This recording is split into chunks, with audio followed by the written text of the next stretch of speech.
Gamers, if you think you could work together to save the realm, then you want to check out Aetherspire. Let's take a look at how this game plays.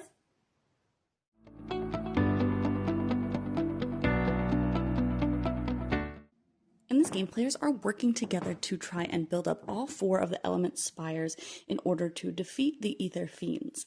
On a player's turn, they will take a floor from the supply. They can take any of the 3 sizes, and then they can also, after they look at what they've gotten, replace it by putting it at the bottom of the deck and taking a new one of the same size. So early game, we only start with this one multi-layer here. So I might just try and buy another of the big ones so we have something else to work with. So I got this air one, and I'm going to keep it for now. So that's just going to go face up into our supply. Then the player will draw 3 of the pieces out of the bag, which sometimes will come in as invaders, like these are here. But when you draw them out of the bag at the beginning of your turn, they will go onto the element wheel sideways as crystals, which you can use to do special abilities that will help you get rid of invaders on the board, crystallize them, roll more dice, things like that. Then the active player will roll 5 dice. When the active player has their turn, they will also always have on their turn a free reroll. They can turn this over to reroll any number of dice. But we had a pretty good roll here. You can get blank sides, but the stars are going to be wilds, or they are required for the spots that have stars on them.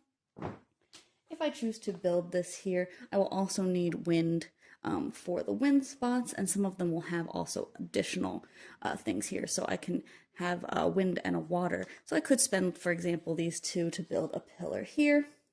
And then I could spend my other star to build a pillar here. And then, like I said, you can use the special abilities over there. So I can use that red and green to actually destroy 2 of these. And then they will go back in the bag. Whether or not a player chooses to use all of their dice is up to them. And then whenever they are done, then they will go ahead and move on to the invasion phase, where they will tick down the invasion tracker and draw that many invaders out of the bag. Invaders will first go on spots that are in their colored room, so earth and fire for this case. When that is not possible, like it is here, then they will go on star spaces, and they will start at the highest level of a floor, so a level 4 before a level 3, or a pillar in this case before a non-pillar space.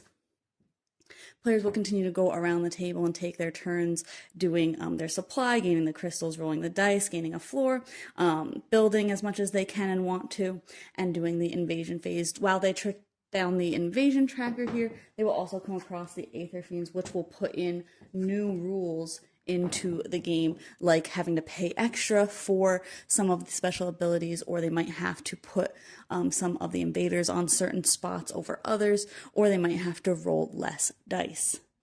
Throughout the course of the game, players will be building up their different floors, and if they are able to get 4 of the same element floor, including the multi ones, which count as all of them, they are able to place a spire, which is ultimately the goal of the game. When they do so, they will be able to get one of the reward tokens here, which might let them roll more dice, get more floors, get more crystals, or rebuild walls, because when invaders cannot go into a room of their color or a multi-room, then they will start to destroy the walls and eventually the Aether core there. And if you lose both parts of the Aether core, then you will lose the game. When they build a spire, they will also be allowed to take the fiend of that color, of that element away, which will hopefully make the game a little bit easier without those extra restrictions. If players are able to build all 4 of the spires, that is how they will win the game. If the Aether core is destroyed or the track gets to the lose spot over here, then the players will lose. This game is actually a lot harder than I thought it was going to be. The first time I played this game, my team didn't stand a chance. I feel like we got off to a really slow start, and then before we knew it, the board was kind of flooded with invaders, and we couldn't really build up the way that we wanted to. We weren't getting the right tiles to have 4 of a kind stacked on top of each other. It felt like we were just getting too many invaders for what we were able to do. When we kind of regrouped and played again, we took a very different approach, and you have to really start out early trying to get the right sets of the buildings, to kind of plan out how you want to be building them. You know, if you start with a floor that's got spots for wind, you might want to do wind on that, and then try and get a multi on top of it to try and start on a different element. If you are playing like the basic intro game, you do start with a multi-floor, which can be really beneficial, because then you kind of take it from there and decide how you want to, again, approach building up. And you just want to build up sooner rather than later, which I guess makes sense. You don't want to waste a lot of time because there is limited turns. You are going to be drawing more and more and more invaders at the end of every turn, so it will ramp up a lot faster than I feel like you think it will. You also really want to utilize those abilities on the element wheel as well as your player abilities where you can.